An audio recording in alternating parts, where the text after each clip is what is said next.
All right, so in this project, we're going to build some progress steps, and you might see these in different kinds of websites with forms, basically like multi-level forms, shopping carts, things like that. Just a progress bar that starts at 1 and just goes along here. So we're not going to have any form or anything, but we'll have these buttons to control the steps. So it starts at 1. You can see it's got this blue outline. If I click next, then it goes to 2. So the line, we get transition, goes over to 2. 2 border lights up. Click next again, and notice at the beginning previous is disabled, so there's no reason to click previous. And then we can keep going, and when we get to the last one, the next is disabled. Okay, so we can just go back and forth, and if we're at the end, disabled. If we're at the end here, then next is disabled. All right, so we'll start off with the HTML style. We'll style it with CSS, and then we'll add the functionality with JavaScript. All right, so we're going to jump into our HTML, and I'm just going to change the title to Progress Steps. And in the body here, we're going to want a container around everything. And then inside that container, we'll have a progress-container. And then inside there, we'll have a class of progress. I'm also going to give it an ID of progress. Okay, and nothing is going to go inside here. We're just going to use it for styling and for creating the line. Now, we do have the circles with the numbers inside. So inside progress container, but after the progress div, we're going to have a class of circle. And depending on which one is active, it'll have different styling. So the first one here, I'm going to just manually put a class of active on, and this is going to be 1, and then we'll copy that down 3 more times, and we don't want active on these other ones. And this one will be step 2, and this one will be 3, and this one will be 4. And then let's go outside of the progress container, still within the regular container, and have our buttons. So this is going to be class. Let's give it a class of btn, and I'm going to give it an ID of prev for preview. And I'm also going to make this disabled by default because we're going to start at 1 and we can't go previous if we're at 1. And let's just say prev in here, copy this down, and then this will be the next. So we'll get rid of disabled here and change the ID to next. Okay, so we'll save that. It's going to look absolutely horrible for now, but let's jump into our CSS and start to shaping this up. So I'm going to use the Mully font. So I'm going to just get rid of this here and say CSS family equals MULI. And we'll add that here. And then I'm going to add a background color to the body. So background color is going to be F6F7FB. And let's see, display flex. We can get rid of the column, justify, align, center. Okay, that stuff is all good. So for the container, we're just going to text align to the center. And then for the progress container, let's display that as a flex box. Okay, so it's going to, remember the progress container wraps around this right here, not the buttons. So put that into a flex row. Now, as far as the remaining content, let's do justify content. So I want to take the remaining space here and put it in between the elements. So we're going to use space between. Okay, so that'll separate them out. We're going to position relative so that we can position other things inside of it, absolute. Let's add a margin bottom of 30 pixels, and let's set a max width of 100% and set a width of 350 pixels. And you could change this, of course, if you wanted to. So now we want to start to work on the line that's going to go through the middle of these, and then we'll work on the circles. Now, the way we're going to do this is the progress, this div right here is going to be the blue line that changes, that has a transition. When we click next, it'll go to 2, 3, so it'll go to a certain percentage. And then we're going to have a faint gray line behind it, which is basically represents the empty line. And that's going to be on the before pseudo selector of the progress container. All right, so let's go ahead and create the blue line first. So that's going to be on progress. All right, we're going to set a background color. Let's set it to hexadecimal 3498 dB. And we want to position this to be absolute within the progress container, which is positioned relative. And as far as where I want to put it, I want it in the middle, vertically. So let's do 50% from the top, and let's do from the left 0. And it'll have a height of 4 pixels. Now the width is going to start out as 0% because we're going to start, at the beginning here. But just for now, so we can actually see it, I'll set it to 50%. Now this isn't directly in the middle. The top of the line is in the middle, but we want the middle to be in the middle. So we want to add a transform and set translate on the y-axis, which is the vertical axis. I want to move it up 50%. Okay, so now it should be right in the middle. And let's also set a z-index because we want to make sure this is behind the circles, behind the numbers. So we'll set that to -1. And then this is going to have a transition on it because when we do click previous or next, we want the line to transition in a certain duration, not just flick to the next one. So we'll just do 0.4 seconds with an ease effect. All right, so that should be good as far as that goes. Now I'm going to just change this to 0% width because that's going to be the starting point. And I'm going to copy this and go right above it. And this is going to be the progress container, and we're going to use the before selector.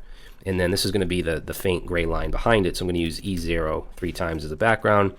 These coordinates are going to, or the positioning is going to be the same. The height's the same. The width, however, is going to be 100, because, not 1,000, 100, because it's going to represent the empty line.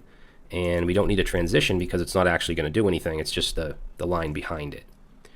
So I saved it, but the reason we're not seeing anything is when you use before or after, you have to add content, which I often forget, and just set it to an empty string. So now we can see the line behind it. Now if I were to set this to 50%, you can see now it fills in that gray line. But we're going to keep that at 0 for now. And let's style the circles. Okay, so all we have left now is the circles and the buttons. So we'll say circle.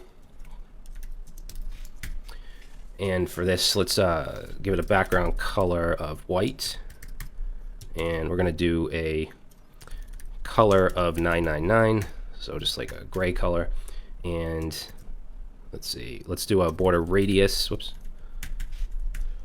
Border radius, we want this to be rounded, so 50%. And let's set a height of 30 pixels, and we'll also set a width of 30 pixels. All right, now we want to center the numbers in the circle, so one of the easiest ways to do that is just display flex, align items center, and justify content center. So those will put the numbers right in the middle. Let's see, let's give them a border. So border will be 3 pixels solid, and let's do a light gray. So E0 is basically the same color as the line.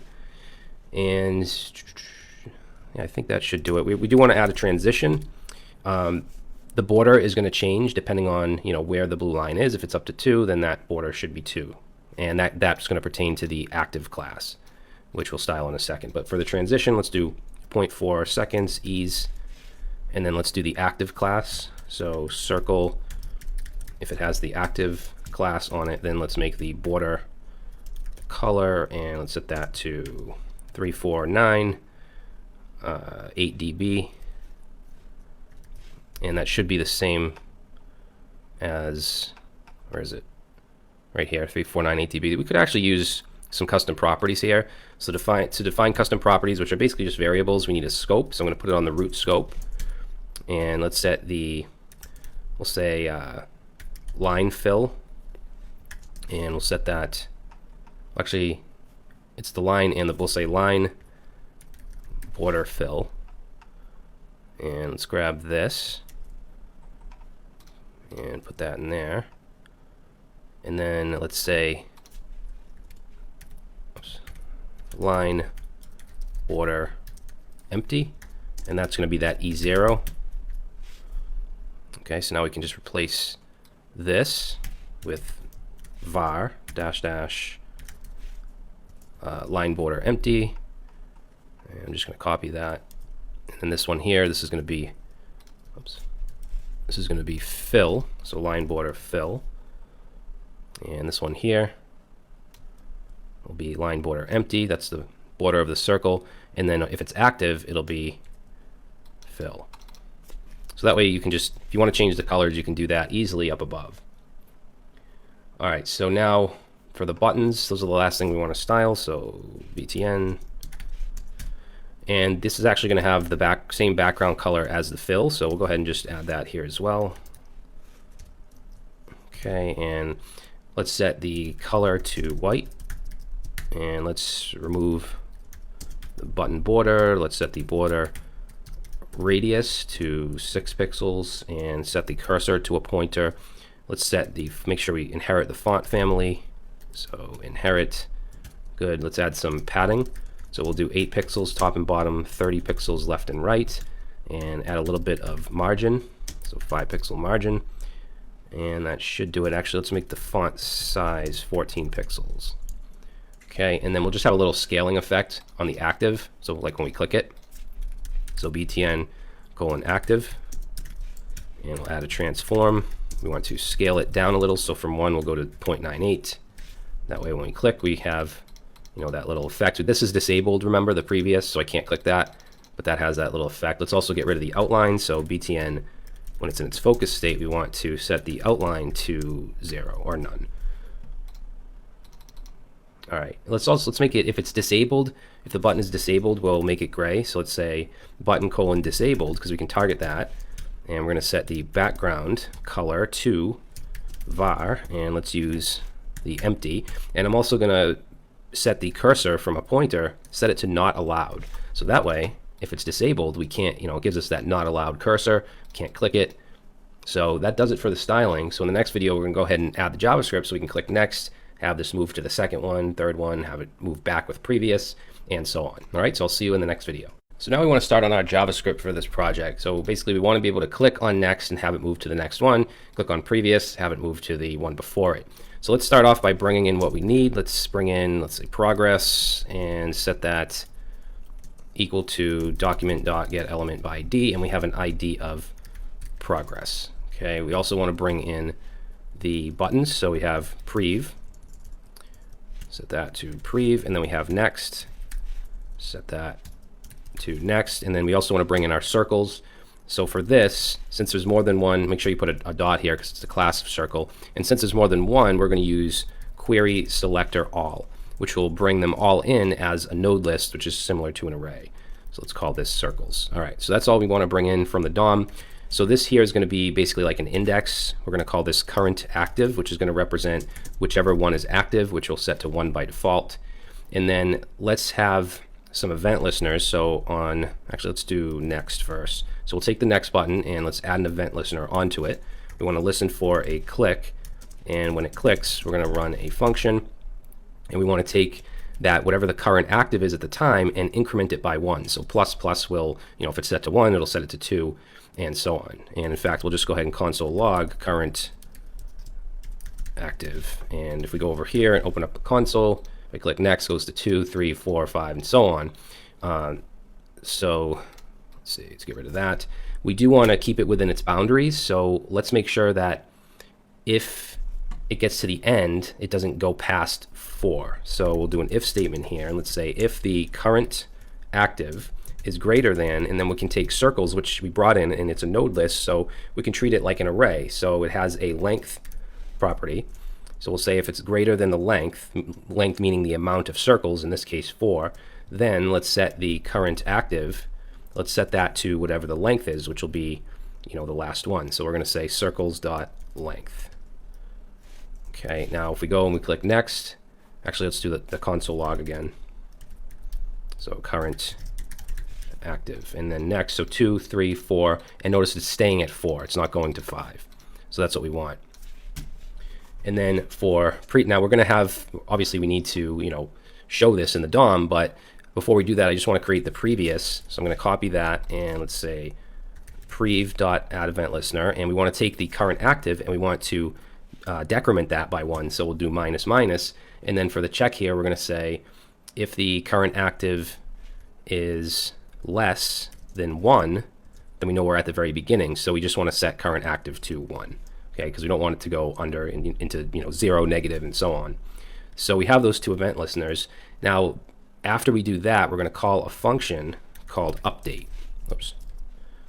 So we're going to call update there. We're also going to call it right here. So basically, we're going to update the DOM. So down here, let's create a function called update. And first thing we'll do here is take our circles, which is a node list, and we can loop through those with a for each. And the for each takes in a function. I'm going to use an arrow function, and we want to say for each circle, and then I'm also going to get the index. Okay, so for each circle, I'm going to check to see if the index of that particular circle is less than the current active. If that's so, then I'm going to add the active class onto it. So I'll take that particular circle, I keep misspelling circle, and say class list.add, and we can add the class of active. Okay, else Then we want to take circle and remove the class. So class list.remove active. Okay, so I'll save that. And now if I click this, you'll see that this second circle is now highlighted. If I click next again, highlighted, next again, and so on. All right, and I realize we can't do the previous yet, but we'll get to that. So after this for each here, let's get all of the active circles, because once we click this, active is on now on all of these circles. I can show you here, so you can see active is on all of them. So I'm going to say const actives and set that to document.query selector all, and we want all the class of active. All right, now we want to handle the progress bar, because we don't want just the circles lighting up blue. We want these lines to light blue as well. So the way we can do this, let me just first of all console log. So if I say actives, let's do actives.length, and let's do circles.length, and go to our console here and click. So we get 2, 4. So 2 is the number of actives, and the circles is always going to be 4 because that's all of the circles. If I click again, we get 3, 4, 4, 4. So I want to get a percentage for our progress length, or not length, width, because if we look in our progress class, it's a width of 0%. We want to change that. When we go ahead and click, we want that to change so that the line goes to the next one, and so on. So if we take the actives length, actually let's just console log this. Take the actives length, divide that by circles length, we get 0.5, 0.75, and then 1. Now our goal is to get these to be percentages for the CSS width property.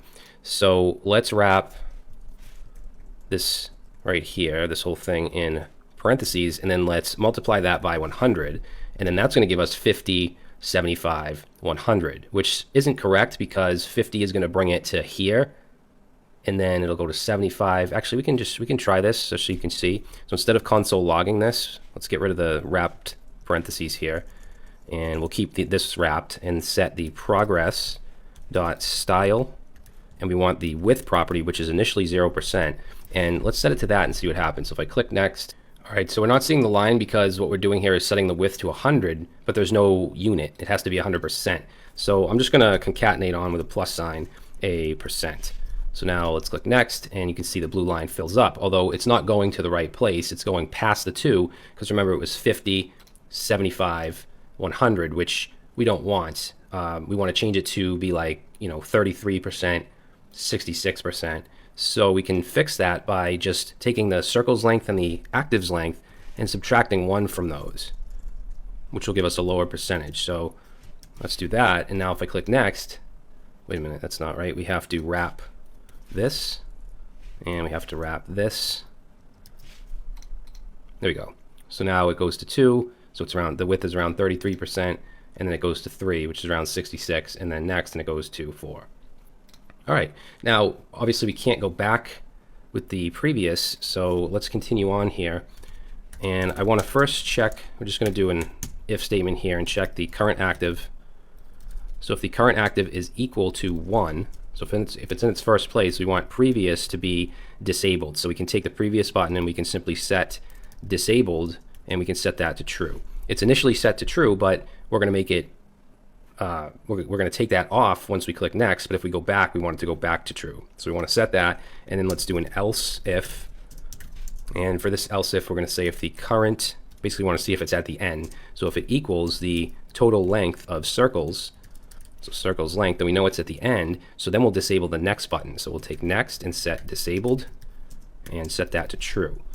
Else, then we don't want either of them to be disabled. So we'll take previous dot disabled and set that to false, and we also want to do the same with next. This means that we're in the middle.